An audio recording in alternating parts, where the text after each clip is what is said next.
Бізді ресми құжаттың бәрінде орталық киргиз деп жазса, қазақтар өздерінің құжаттарында қазақтар деп жазып жүрді. 25 жылы 19 сәуір күні осыдан дәл 100 жыл бұрын қазақ халқы мынау Ақмешіт қаласында өткен 5-ші бүкіл қазақ съезінде өзінің тарихи атауын съездің шешімімен дұрыс атау туралы қаулы қабылдады.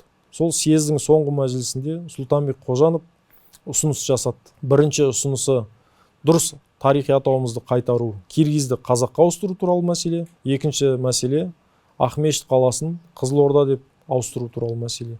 Екі мәселені де съездің делегаттары қатты қызу қол шапалақтап қолдау білдіріп, осылай екі мәселеде съездің шешімімен бекітілді. Ал арада біраз уақыт өткеннен кейін 1925 жылы 15 маусымда бүкіл ресейлік орталық атқару комитеті осы 5-ші съездің шешімін бекітіп, арнайы декрет шығарды. Сол декретпен біз ресми түрде өзіміздің атымызды қайтарып алдық. Ең бірінші осы мәселені кеңес үкіметінің кезінде көтеріп жазған Сәкен Сейфуллин еді. Манап Шамил деген бүркеншік есіммен Еңбекшіл қазақ газетінде 23 жылы 15 ақпанда мақала жариялады.